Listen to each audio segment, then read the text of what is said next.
Initial research into the life of Ratana Gaydon focused on a period spanning his late teens to his early 30s, but our researchers came away unimpressed by his calm and stoic demeanor, with occasional flashes of extreme anger. This was not the sort of leading man we felt comfortable endorsing. We decided, therefore, to delve into his early childhood, with the hope that scenes of pre-colonial America might hold some appeal. As you can see here, there is a certain naive charm and innocence to this young boy. Unfortunately, our researchers found this young man's story deeply problematic as well. For one, the omnipresence of the Mohawk culture lacks the balance necessary to tell the true story of America. And secondly, the Mohawk language would certainly be an issue for most of our audience. We therefore feel that although Ratana Tankon's early life would be of some interest to our more educated viewers, it's unlikely that his story would appeal on a broader scale, being too foreign, as it were, to normal audiences. Our team recommends we pass on this property.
Surrogate Initiative, Test Session 27, October 21st, 1980.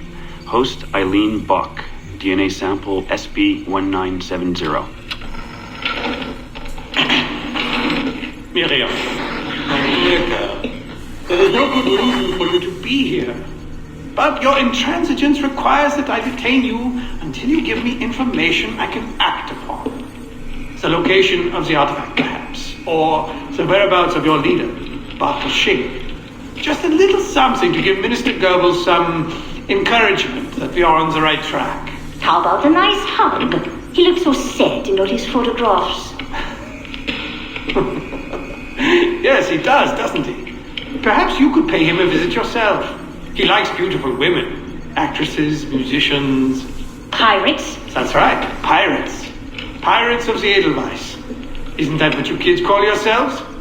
It's very amusing. And illegal, of course. Breaking Hitler's laws is half the fun. Oh, I imagine so. I imagine you were having a wonderful time just before we captured you on your search for friends. And that's the end of it. Damn it. Why can't we sustain the signal for more than just a few minutes? I need to relax. That's not the issue. This is dangerous work. These memories aren't in your bloodline. That's why it's not holding. There's got to be a solution.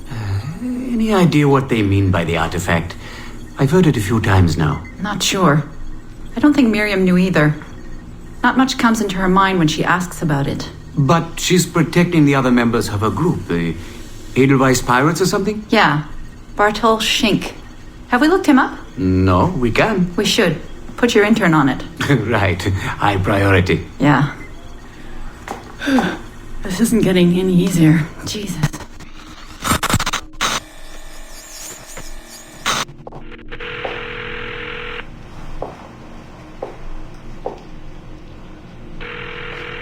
Hello? Hi, Seamus. It's Mom. Hey. How are you? Dad! It's Mom! Hello, Eileen. Hi, Carl. How's Seamus? Great. We were out shopping for school clothes. Yeah. The summer just sped by. They all do. I never seem to notice. No windows in the office. Right. Trapped in the lab. So, did you need to talk? Yes, sorry. I was curious about your mother, actually. Oh. Okay. How much did she talk about the war when you were growing up? Not often. Bits and pieces. Why? I was doing some research last week about World War II, and something came up about the Edelweiss Pirates, or the Navajos, and your mother's name popped up. Really? That's an odd coincidence. Does any of that ring a bell? Yeah. Mom ran with that group while the war was on.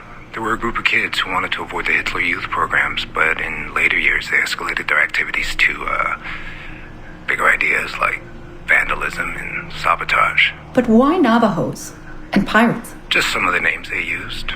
Navajos, Edelweiss Pirates, you know kids. There were little pins, little white flowers. I may still have hers. That's interesting. And this is for work? Researching my mother? Not exactly, but... Sorry, I can't talk about it. Right. You never could. Hey, don't. I didn't mean to be flippant. No. Don't mind me.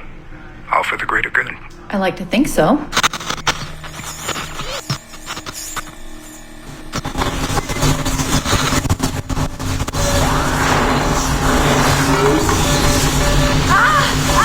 Power down. You all right? Damn it! 5 months of this bullshit! We're floundering. Take it easy, Eileen. You're just stressed. I am not stressed. I'm frustrated. I'd like to go again this afternoon. No. There is no reason to rush this. We're hardly rushing. We're running into the same wall over and over again. Why can't we push through? Why can't you keep me in the Animus longer than 2 minutes? Because surrogate genetic memory data is fragile. The EEG is exploding and your brain is doing too much work. The longer you stay in, the more damage it does. It's even possible that... It's possible the memories we're digging into could eventually overwrite your own. Like information on a tape drive. There's just not enough space in your head to do both. Here I come to save the day! Good afternoon, all. Did you invite him? No. But you did. Remember? That was months ago, Warren. What do you need? I wanted to stop by. check on your progress. Well, apparently it's still too dangerous to keep me under for more than a few minutes. I always suspected that would be your biggest hurdle. The genetic memory sequencing is the easy part, if time-consuming. But the replay, that's something else. Yes? Let's think this through. My subjects are diving into their own genetic memories, so the information is already encoded in their heads. Which means the Animus has less work to do. Less computing, less parsing. Right. So to get your surrogate data working, to let people experience foreign memories, it'll take a hell of a lot more processing power than anyone has. Even Abstergo Industries. Ideally, we'd like to build an external processor that mirrors as many brain functions as possible. Something to handle the calculations. But the cost and upkeep of that would be Astronomical. Let me see what I can do. I have some sway with Lillian. We won't build Rome in a day, but if we focus on the pretty buildings first, maybe we'll achieve something. Thank you, Warren. Till next, folks.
We are attempting to synchronize the DDS system. This will only take a moment.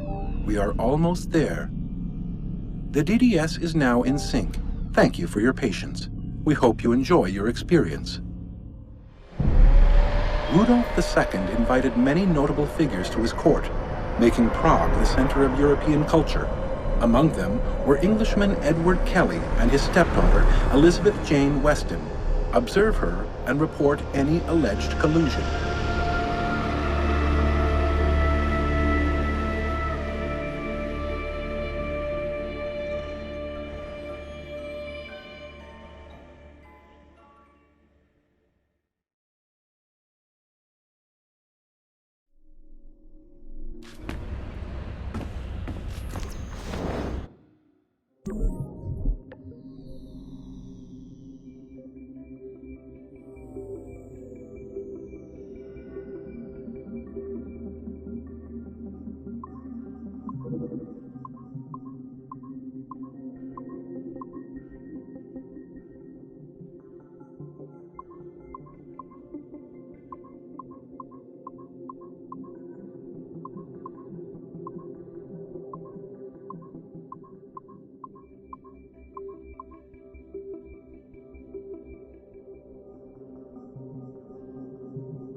February 12, 1981. Qualitative personal interview with Subject 1 on ancestral research regarding Avalon de Grand Prix. How are you feeling? Any side effects? Not really. Aside from the headaches. They've been worse since I started staying in longer. But I don't want to stop. I like her. I want to know what she does next. What's it like? Reliving her memories. So different. The Animus, I mean. The past. At first it was confusing. Distracting. Like New Orleans, the stench. I wasn't expecting all the smells. Smell is the sense most directly linked to memory. When I'm in her memories, it's like I can smell more than I usually can. In general, women have a more acute sense of smell than men do. I had wondered how that would translate. Anything else? Yeah. She's smaller than me, but it's like her body could do more. Did that surprise you? At first, yeah. The ERA people might hate me for this or whatever, but I don't usually think of girls that way. Climbing things. My mom, my sisters. The animal feeling of Aveline sinking her hidden blade into the throat of... Go on. It doesn't feel feminine. What I think of as feminine. But then at the same time it does. Her center of gravity is way lower. That was a surprise. How easy it is to land. How steady I am on her feet. Sorry. This is hard to talk about. No, it's fascinating. This is what we need. Pure experience, in your own words. Okay. Can you tell me about Gerald Blunk? What about him? He and Avalon were close, but we haven't been able to ascertain if he might be your missing ancestor. Do her memories suggest anything to you? Does this make you uncomfortable? Remember, these are her memories. You're just playing them back. It's not even acting. You're a researcher. Like you say, I haven't experienced her consummating anything. That would be... Anyway, I think maybe she was confused. Oh. Well, first of all, I don't really know for sure, okay? I mean, guys think about sex more than girls, right? That's a fact. As a researcher, what did you observe? Does it mean she's more like a guy if she thinks about... Is that why she's able to assassinate... Well, okay, here's the thing. I don't know her thoughts, but from what's in her memories, physically, the fidgeting, some hesitation, what she looked at, who she looked away from, the things she didn't say when I expected her to. If I had to guess what it meant, I would think she was thinking about sex. But I'm a guy, so I would think that, right? So what does it mean for women to act that way? It has to mean something else, right? As a subject, you're able to observe more finely than I am in review. What about unwanted attention from men? Well, I thought that would be the hardest thing to deal with. I'm not into that, for the record. Not at all. Yes, I know. But the way she dealt with it happens so often. It's like you stop noticing everything she does to avoid it. Crossing the street, eyes in the back of her head. She knew how to handle herself. When she was charming, felt kind of similar to killing. Or the build-up to killing. Can we take a break, Mr. Vidic? Of course.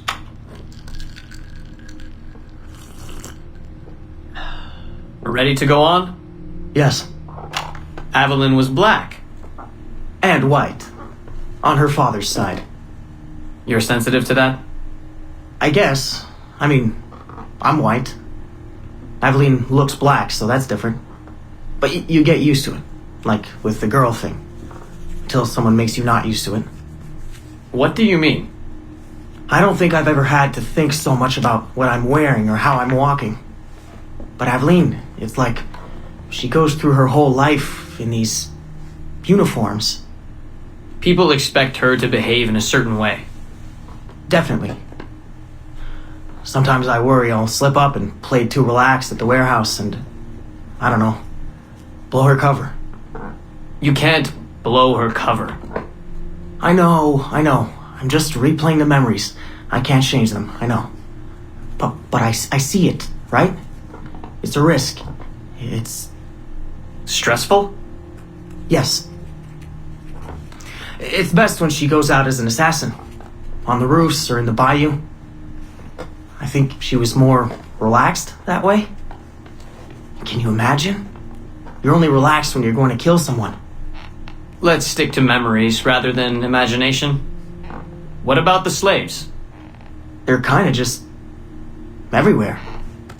I mean, that sounds bad. Slavery is bad, but no one's acting like slavery's bad. It's fun when she frees slaves. Is it supposed to be fun? We're not looking for supposed to. Focus on what it is.